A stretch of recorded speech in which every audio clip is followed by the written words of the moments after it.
শ্রীমঙ্গল প্রকৃতির এক অপার সৌন্দর্যের লীলাভূমি।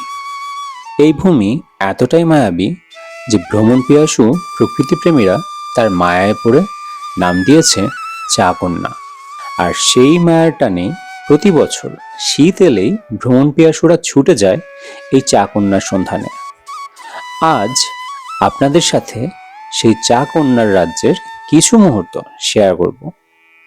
কিভাবে এই চায়ের দেশে একদিনে ঘুরে যাবেন এবং কোন জায়গাগুলো ঘুরবেন তার বিস্তারিত থাকবে আজকের এই ভিডিওতে। আসসালামু আলাইকুম এভরিওয়ান, আশা করি সকলে ভালো আছেন।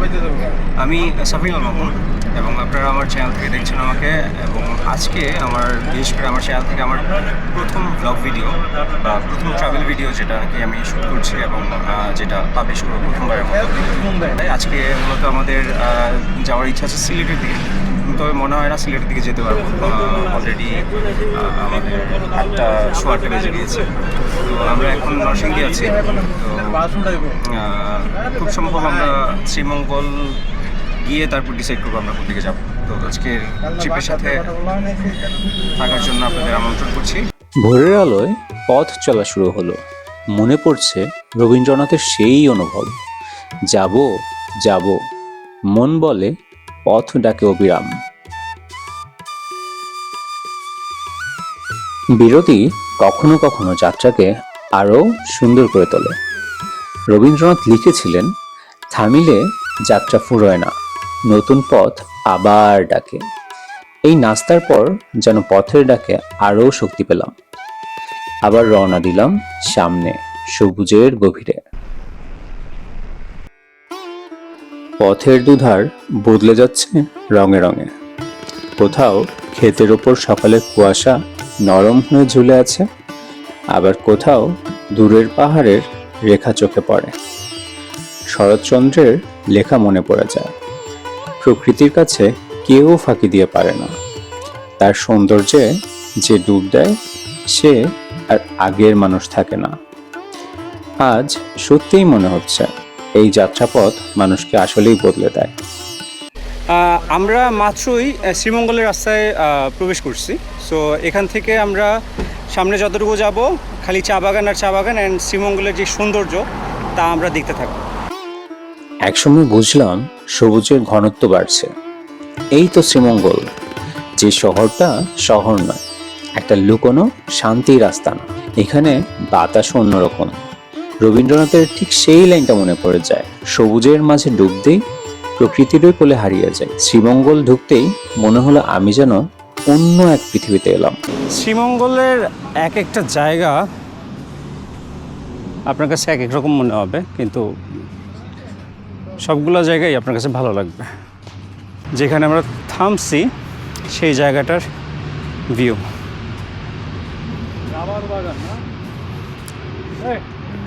এটা খুব সম্ভবত রাবার বাগান একটা। এই যে দেখতে পাচ্ছেন এখানে কিন্তু রাবার গাম পড়ছে।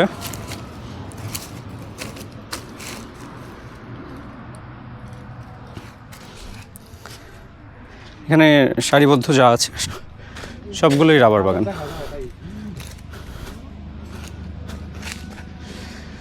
জাস্ট খুব রিফ্রেশিং একটা ব্রিথ নিতে পারতেছি এখানে এসে। বেশ অনেকদিন ধরেই আর কি চিন্তা করছিলাম যে শ্রীমঙ্গল বা সিলেটের দিকে আসবো। তো শীতের শুরু আর সুন্দর একটা জায়গায় আসা, ইটস কাইন্ড অফ রিফ্রেশিং। যত দূর যাওয়া যায়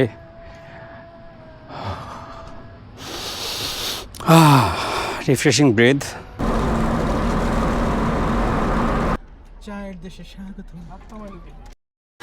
একটু আগে আমরা যেই জায়গাটায় ছিলাম সেটা ছিল শ্রীমঙ্গলে ঢোকার ঠিক আগে আমাদের গাড়িটা নষ্ট হয়েছে। আনফর্চুনেটলি ওইখানে আমাদের প্রায় আধা ঘন্টার মতো সময় খরচ হয়েছে। আর এখন অলরেডি 1:10 বাজে। বাট ইটস ওকে, আমরা এখনও অনেকখানি টাইম আছে। আশা করি ঘন্টা তিনেক টাইম আছে, আমরা যতটুকু ঘুরতে পারি ঘুরবো দিনের আলো থাকতে থাকতে। বাকিটা বলা যাবে হচ্ছে আমাদের গাড়ির চাকাটা কতটুকু আমাদের সাথে হেল্প করে তার উপরে। চলে আসলেন কিন্তু শ্রীমঙ্গল আপনাকে ওয়েলকাম করলো না, এটা তো হতে পারে না। তো শ্রীমঙ্গলে আসলে সাধারণত পর্যটকরা বা ভিজিটররা যেই জিনিসটা সবচেয়ে বেশি এনজয় করে বা যে জিনিসটার মেমোরি সবচেয়ে বেশি রাখে সেটা হচ্ছে এই ওয়েলকাম টু শ্রীমঙ্গলের যেই বিলবোর্ডটা আছে, এটার সামনের ছবি, আর এই ভাস্কর্যটা চাকন্যা ভাস্কর্য, মূলত এইটা রিপ্রেজেন্ট করে শ্রীমঙ্গলকে। It's time to explore Sreemangal. আমরা আরও ভিতরে যাব, শ্রীমঙ্গল শহর থেকে আরও ভিতরে যতটুকু যাওয়া যায়। আমাদের শ্রীমঙ্গল আরও 13 কিলোমিটার বাকি। 13 কিলোমিটার। আমরা অলরেডি শ্রীমঙ্গল দিয়ে যাত্রা শুরু করছি। আমরা কি বেশি লেট হয়ে গেছি সাদেক ভাই? ওই রাস্তার দুর্ঘটনার কারণে আমরা এই ছোট একটু লেট হয়ে গেছে, আশা করি আমরা কভার করতে পারবো ইনশাআল্লাহ। রাইট, ইনশাআল্লাহ, ওকে, লেটস গো। ইনশাআল্লাহ।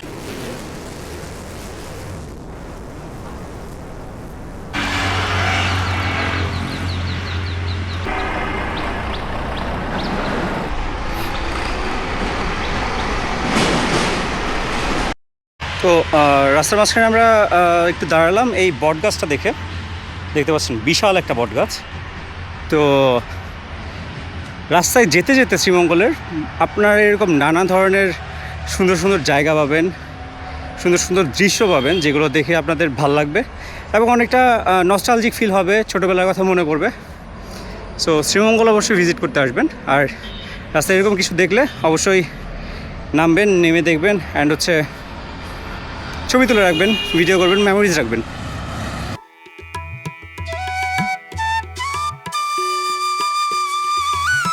আমাদের গাড়ি ধীরে ধীরে এগোচ্ছে। রাস্তার দুপাশে শুধুই সবুজ, এমন সবুজ চোখে দেখলে মনে হয় মনে চাপা পড়ে থাকা সব ক্লান্তি একটু নরম হয়ে আসে।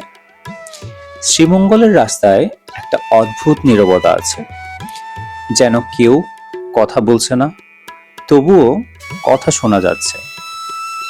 গাছগুলো কেমন যেন শান্ত হয়ে দাঁড়িয়ে থাকে। মানুষের মতো নয়, ওরা ঝগড়া করে না, তাড়াহুড়ো করে না, শুধু বাতাস এলেই মৃদু নড়ে ওঠে। গাড়ি এগিয়ে যায়, আর আমার মনে হয় এই পথটা যদি একটু লম্বা হতো, কারণ এমন পথ চলতে চলতেই মানুষ নিজের ভেতরটা সবচেয়ে পরিষ্কার দেখতে পায়।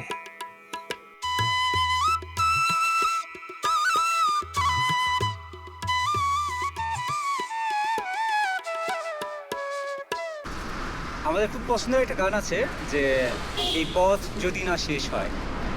তো এই শ্রীমঙ্গলের রাস্তায় যখন আপনি হাঁটবেন, ঘুরবেন, চড়বেন, তখন আপনার ওই গানটার কথা মনে পড়ে যে এই পথ যদি না শেষ হয় তবে কেমন হতো, বলো তো।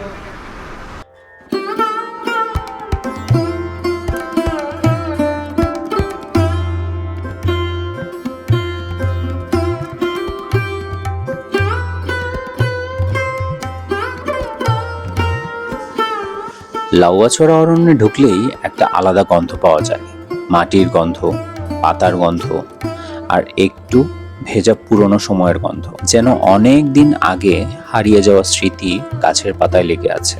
বনটা খুব নীরব, তবুও নীরবতার ভেতর একটা নরম শব্দ আছে, পাতা নড়ার শব্দ, বাতাসের কানাকানি, আর দূরে কোথাও ছোট্ট খালের পানির ধূপধাপ শব্দ। বনের ভিতর হাঁটতে হাঁটতে মাঝে মাঝে মনে হয় মানুষ যদি গাছের মতো হতো, চুপচাপ দাঁড়িয়ে থাকবে, কিছু নিয়েই বেশি ভাববে না, শুধু বাতাস এলে একটু দুলে উঠবে, ব্যাস এতটুকুই। গাছগুলো খুব আপন লাগে এখানে, কিন্তু এদের বয়স বলা খুব মুশকিল। পথে ছোট ছোট খাল পড়ে গেল, খালের পানি স্বচ্ছ, আর এরপরেই খাসিয়া পল্লী। মানুষগুলো খুব হাসি মুখে থাকে এখানে, ওদের জীবনও খুব সহজ, কিন্তু সেই সহজ জীবনের মধ্যেই এক ধরনের তৃপ্তি আছে।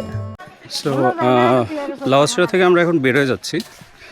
বেরোর আগে হচ্ছে এখানের যে একটা রেলওয়ে আছে সেটা দেখে নিলাম, এক দুটা ছবি তুললাম। লাউয়াছড়া ঘুরে ফেরার পথে বনটা বারবার পেছন থেকে ডাকছিল, আর একটু থাকো, একটু হাঁটো, কিন্তু মানুষ তো থামে না। লাউয়াছড়ার পর এখন আমরা যাচ্ছি সুবর্ণ নাকি জানি সুবর্ণ না মাধবপুর লেক। মাধবপুর লেকে যাচ্ছি। তো ওই জায়গার লেকটা এমনিতেও আমাদের অনেক ভালো লাগে, তো সেই জন্য এখন খুব শর্ট টাইমের মধ্যে আমরা চেষ্টা করবো এখানে পৌঁছানোর। যদিও এখান থেকে প্রায় 10 কিলোর মতো, 10-11 কিলোর মতো, কিন্তু এসছি যে আমরা রাস্তাগুলি অনেক অন্ধকার হওয়ার আগে পৌঁছাতে পারি কিনা, দেন দেখতে পারবো আমরা ওইখানের সৌন্দর্যটা কীরকম। লাউয়াছড়া থেকে বেরোতেই রাস্তার দৃশ্যটা বদলে গেল। একদিকে পাহাড়ের ঢেউ, আরেকদিকে চা বাগানের সবুজ সাগর। হাওয়াটা একটু অন্যরকম, মনে হয় কেউ খুব নরম করে মুখে হাত বুলিয়ে দিচ্ছে। গাড়ি সামনে এগোয়, আর প্রতিটা বাঁকে মনে হয় বাংলাদেশকে আমরা আসলে ঠিকমতো দেখি না। দেখলে বুঝতাম পৃথিবীর সবচেয়ে সহজ সুন্দরটা এখানেই আছে।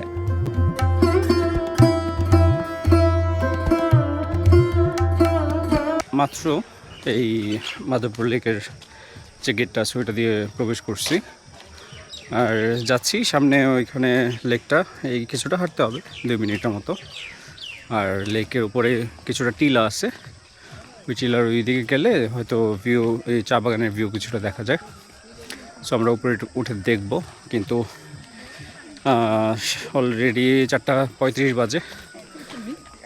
সন্ধ্যা, সূর্য অস্ত প্রায় হয়ে যাওয়ার পথে, হেলে পড়ছে অলরেডি। তো জানি না যে উপরে কতটুকু পর্যন্ত যেতে পারবো।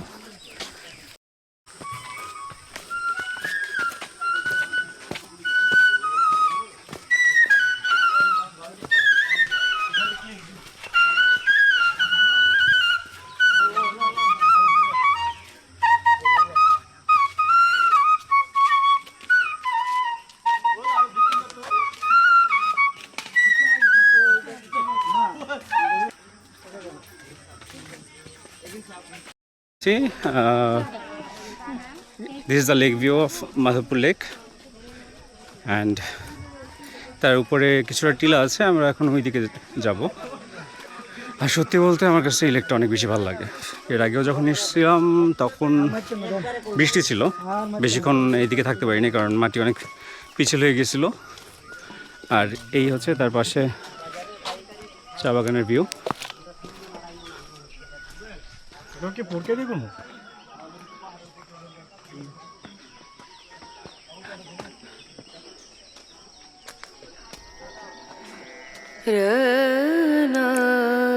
মাধবপুর লেকে ঢুকতেই প্রথম যে ব্যাপারটা মনে হলো, এখানকার নীরবতা খুব আলাদা। অনেক জায়গায় নীরবতা মানে শূন্যতা, কিন্তু এখানে নীরবতা মানেই শান্তি। লেকটা আয়নার মতো স্থির, পাহাড়ের ছায়া পড়ে থাকে পানির গায়ে। ধীরে ধীরে লেকের পাশে হাঁটতে হাঁটতে মনে হচ্ছিল মানুষের ভেতরেও এমন একটা লেক থাকা উচিত, যেখানে সব দুঃখ ডুবে থাকবে, সব ভয় হারিয়ে যাবে, শুধু শান্তি থাকবে ভেসে। পরে টিলার উপরে উঠলাম। চা বাগানগুলো একদম সাজানো সবুজ কার্পেটের মতো, কোথাও যেন কিছুই অগোছালো নেই। সবকিছুই প্রকৃতি খুব যত্ন সহকারে ঠিকঠাক সাজিয়ে রেখেছে। সন্ধ্যার আগের আলো ধীরে ধীরে নরম হয়ে আসে। সূর্য লুকোচুরি খেলতে খেলতে লেকের দিকে হেলে পড়ে। পানির ওপর হালকা সোনালি আলো, দেখলে মনে হয় আল্লাহর কি নিদারুণ সৃষ্টি। সূর্য ডোবার সময় খুব অদ্ভুত একটা অনুভূতি হয়। মনে হয় দিনটা শেষ হয়ে গেলেও কিছুই আসলে শেষ হলো না, বরং নতুন কিছু শুরু হলো। মনের ভেতর একটা আলো জ্বলে ওঠার মতো।